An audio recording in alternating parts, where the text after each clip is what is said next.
प्रभाग क्रमांक 6 मध्ये प्रचाराचा शुभारंभ। मखमलाबाद राम मंदिरात नारळ फोडून चारही उमेदवारांची एकत्र सुरुवात। नाशिक महानगरपालिका सार्वत्रिक निवडणूक 2026च्या पार्श्वभूमीवर प्रभाग क्रमांक 6 मधील निवडणूक प्रचाराला अधिकृत सुरुवात झाली आहे। मखमलाबाद येथील श्रीराम मंदिरात पारंपरिक पद्धतीने नारळ फोडून प्रचाराचा शुभारंभ करण्यात आला। यावेळी प्रभागातील चारही उमेदवारांनी एकत्र येत प्रचाराची सुरुवात केल्याने नागरिकांमध्ये सकारात्मक संदेश गेला आहे। प्रभाग क्रमांक 6 मधून मनीष शंभू सुनील बाकुल, रोहिणी बापू पिंगळे, वाळू विश्वनाथ काकड आणि चित्रा जगन्नाथ तांदळे हे उमेदवार निवडणूक रिंगणात उतरले आहेत। राम मंदिरात दर्शन घेऊन आणि प्रचाराचे नारळ फोडून त्यांनी मतदारांशी संवाद साधण्याची औपचारिक सुरुवात केली आहे। या कार्यक्रमाला उमेदवारांचे समर्थक, कार्यकर्ते तसेच स्थानिक नागरिक मोठ्या संख्येने उपस्थित होते। प्रचाराच्या पहिल्याच दिवशी प्रभागात उत्साहाचे वातावरण निर्माण झाले असून नागरिकांकडून उमेदवारांना शुभेच्छांचा वर्षाव होत आहे।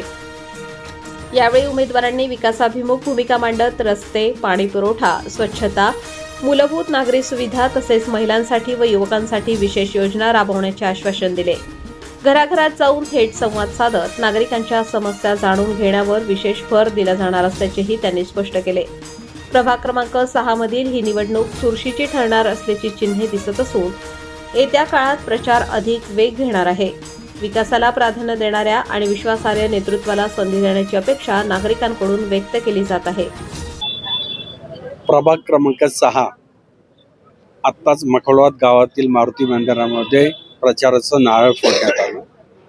या प्रचाराच्या नारळ फोडण्याच्या प्रसंगी या गावातील जेवढेही प्रतिष्ठित लोक असतील, सर्व समाजाचे लोक असतील, प्रत्येकाने हिरेहिरेने भाग घेतला आणि प्रत्येक जण उत्साहामध्ये या वातावरणामध्ये सर्वजणांनी नारळ फोडण्याचा कार्यक्रम आता झालेला आहे आणि याच्यानंतर प्रचाराला सुरुवात झालेली आहे।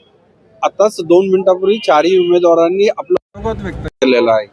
निश्चितच आम्हाला खात्री की पॅनल हा एक चांगल्या पद्धतीचा याचा समतोल झालेला आहे आणि सर्व समाजवाचक सर्व समाजाला यामध्ये एकत्र केलेला आहे। असा हा एक चांगला भारतीय जनता पार्टीचा पॅनल तयार झालेला असून निश्चितच आम्हाला चारही उमेदवार आमचे निवडून येतील। पूर्ण या प्रभागामध्ये सर्वीकडे कमळ हे फुलेल अशा पद्धतीची आशा बाळगतो।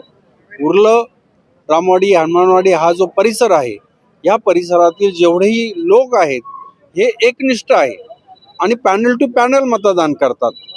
मागील पंचवार्षिकला पण तुम्ही पाहिलं असेल की खालचा जो मतदारसंघ आहे तो मतदारसंघ पॅनल टू पॅनल चालतो आणि आम्ही सर्वजण खालून आणि वरून एकत्र ताकद करून हे चारही उमेदवार निवडून येतील अशी निश्चित खात्री आहे आणि इथं उपकरणांना मी शुभेच्छा देतो, उमेदवारांना शुभेच्छा देतो। जय हिंद, जय महाराष्ट्र। नाशिक सार्वत्रिक निवडणूक 2026 बिगुल वाजले आणि राजकारणात आता सध्या वेग आला आहे। सर्वच प्रभागांमध्ये आता प्रचाराला सुरुवात झाली आहे आणि आपण आलो आहे प्रभाग क्रमांक 6 मध्ये। आपल्यासोबत याच प्रभागातील चारही उमेदवार आहेत, तर आपण त्या उमेदवारांकडून जाणून घेऊया की त्यांचं पुढील नियोजन कसं असणार आहे। जे पण आपल्या नागरिकांच्या समस्या असतील त्या सोडवण्याचा प्रयत्न करेल।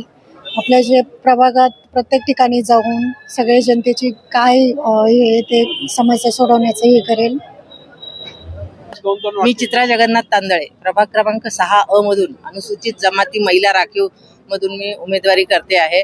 सर्वप्रथम आपल्या भारतीय जनता पार्टीचं आपलं जे पॅनल आहे ते कमळाच्या निशाणीवर निवडून येण्यासाठी आम्ही सर्वतोपरी प्रयत्न करू आणि गावकऱ्यांचा आणि जनतेचा विश्वास सार्थ ठरवू। त्याशिवाय त्याच्यानंतर मग प्रभागाचं जे काही आपलं विकासाकडे वाटचाल म्हणा किंवा आपण जे कचरामुक्त नाशिक जी हे आहे ते आपल्या प्रभागामध्ये राबवण्याचा प्रयत्न करू। प्रभाग क्रमांक 6च्या वतीनं मी मनीष शंभू सुनील बाकुल व इतर आमचे 3 सदस्य हे भारतीय जनता पार्टीच्या वतीनं उमेदवारी जाहीरपणे करताय। तर आपण जर बघितलं असाल मखमलाबाद गाव ते रामवाडी परिसर हा अतिशय मोठा प्रभाग आमचा असून आज मखमलाबाद गाव या ठिकाणी हनुमंतरायाच्या चरणी नारळ वाढवण्याचा कार्यक्रम आज करण्यात आला। त्याचप्रमाणे जे जनतेचा आशीर्वाद, जे जनतेचा विश्वास आहे, आम्ही निश्चितपणे तो सार्थ ठरवू आणि निश्चितपणे अजून चांगलं काम करण्याची संधी भेटेल.